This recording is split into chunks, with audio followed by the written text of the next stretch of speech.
This is my 1972 Les Paul Custom. The story is I had a Telecaster that I bought for $275. And back in 1989, I wanted a Les Paul. I wasn't really a Telecaster guy. I wanted a Les Paul. And I heard about a guy who had a Les Paul and wanted a Telecaster. So I met up with this cat and, I looked it over and we arranged a trade. And I traded him that Telecaster that I bought for $275 for this Les Paul. Now, this Les Paul at the time was all painted white. It looked really terrible to me. And it wasn't set up that great. It was just kind of like, yeah, but it's a Les Paul, and that's a lot of money to me right then. I was making like $3.50 an hour working a crappy job, and I had to save up for a while just to buy that Telecaster. But I thought, man, it's a Les Paul, and I can do some things to it and make it my own. And that's what I did. When I got home that night, me and my buddy JD, we set up all night long. We got out the sandpaper, and we just started sanding all the white off of it everywhere. Just took turns. When one of his arm would get tired and couldn't sand anymore, the other one would take over. We just sanded and sanded and sanded. And we were told that it was originally a cherry sunburst. The guy I got it off of said that he didn't paint it, but the cat that he got it off of said it was a cherry sunburst, and that guy painted it white. So we're expecting to find some kind of cool sunburst underneath here. We got to sanding, and we realized it didn't look like it had any kind of sunburst under there at all, and it just looked natural. And I know that they made natural tops in '72. I was thinking maybe that's what it was, or maybe the person sanded it before they painted it white, but they did a terrible job painting it white, so we wouldn't think that they'd go to that kind of trouble.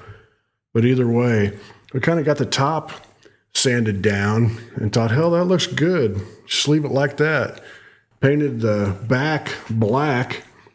You can see the wood underneath there, the mahogany coming through, and on the neck it's worn away to where there's mahogany, but just kind of painted it black. Taped it up and got some spray paint. It was probably Krylon or something like that, and just went away at it. I really dug it, and it became my main guitar, and I played over 1,000 gigs on it. Now, it's changed a lot in that amount of time, and one of the first things was one of the pickups. I'd played so many gigs in sweaty bars that I'd sweated, and the pickup just shorted out. It was whatever the original pickup was. So I went and got something else. I don't think I really liked it that much. I ended up having the same thing happen with the neck, and I put a Jeff Beck in there, and I liked it. But when I started recording, I like dark guitar tones. That's just kind of my natural, what I dig. And I was having trouble. It sounded great on stage, but when I recorded, it just wasn't bright enough. And it's really hard to brighten up a guitar and make it sound good. It's easier to dull it down if it's too bright when you record. And it just didn't record that well. So I started changing pickups, trying to make it brighter. And I had a buddy who had one of those Hamers with that had these like, what are the Fat Cats? I think they started out coming in those Hamer guitars. And I liked the way his sounded. So I went ahead and bought some of these and stuck it in there. It's just kind of a fake P90 sort of situation. It's not exactly P90, but it sounds like in that neighborhood, and it brightened it up a lot, and I really liked it. And so I've kind of had those in there ever since, and somewhere along the line, I had the Bigsby put on. To buy the Bigsby and have it installed properly by the guys at Glazer in Nashville, I probably paid more for that than I did the guitar to begin with. I think I definitely probably did, but it started sounding like even better, and it started recording really nice.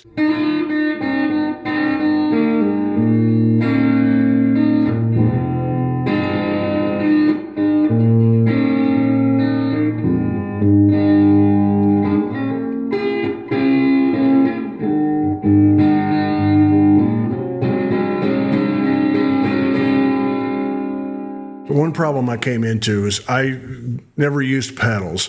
I always plugged straight into my amplifiers like a Vibrolux or old Bandmaster. I had a 63 Bandmaster. I'd plug straight into, and I'd turn it up to 6 or 8, and it would break up real nice. And then I just roll back the volume knob. But I had problems with the, I'm guessing that they were the factory volume knobs in there, where I always had a problem where the tone would change, and it was a little bit of a drastic, when you turned it up and down, There wasn't a lot of in between, and the tone was affected. And I was talking to Eric Amble, Roscoe. If you're out there, Roscoe, hope you're doing well. And he suggested that I put in these different pots because he said he'd had the same problem. And I put them in. I don't remember what they were. He suggested them. I put them in, and they were fabulous. They just completely solved all of those issues. So I can turn up and down and not lose. You know, it just sounds great wherever I put it on the dial. And it was all from those different pots. I don't want to say what they were because I might be wrong, but if I find out, I'll put it in the comments down below. I do need a case. My original case was shredded years ago. I got a case from Brian Henneman, the Bottle Rockets. We traded a couple things, and he gave me an old Les Paul case that it's been in for a while. I need a new case for it. If you guys have an idea, what's a good case for a Les Paul for something you don't plan on flying with, something, you know, something that's just going to work for around town that you can throw in a car and not feel bad about it. If you have a suggestion for something, tell me down below. I'd love to hear about it. I do want to say that we all have our own particular things that we need out of a guitar, and that's cool, whatever you're into. Now, I'm a songwriter, so what I need is not something I'm going to be going up and down the neck all night on. It's not about that for me. I'm going to be playing chords. I'm going to be accompanying myself, me framing the song. Anything that I do needs to support the song and the vocal and the story. I do want it to sound certain ways, and I want to be able to hear certain nuances with the chords and be very dynamic. So, and it cleans up a lot by how hard I pick it. And I started playing with my fingers years ago, like especially when I'm around the house, it just always sounds better with my fingers. And I'm not, you know, on stage, sometimes you end up playing with a pick just so you can hear it or whatever.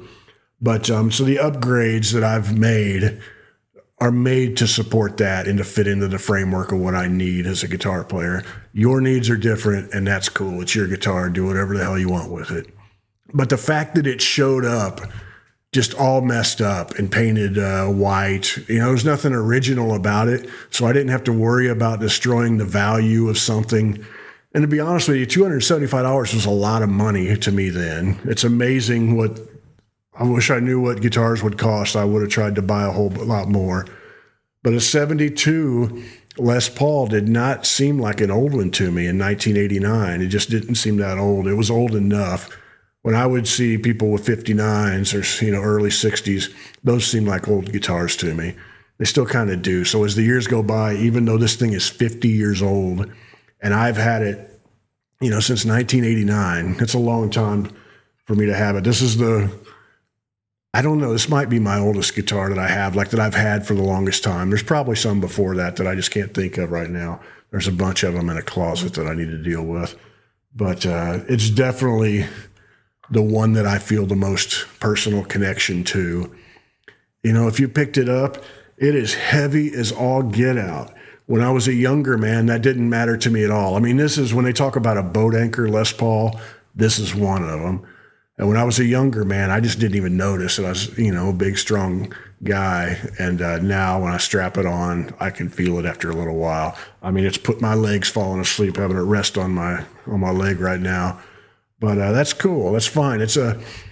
I dig the imperfections in music. I don't like perfect things, you know, so sometimes you have to fight this a little bit, and that's cool. I like to, I like to be affected by the instrument and by the amplifier and things like that. I like to have it have some say-so in what's going on, and I can react to it. I think that's part of art to me. All of those unexpected imperfections that pop up. I'm a very imperfect individual. I know that's a shock when you're looking at me saying that, but I'm very imperfect and a flawed individual, and I like to embrace my flaws. It's part of what makes me me, and the flaws are what makes this guitar my guitar, and I like them. I've embraced the flaws and made it part of what I do.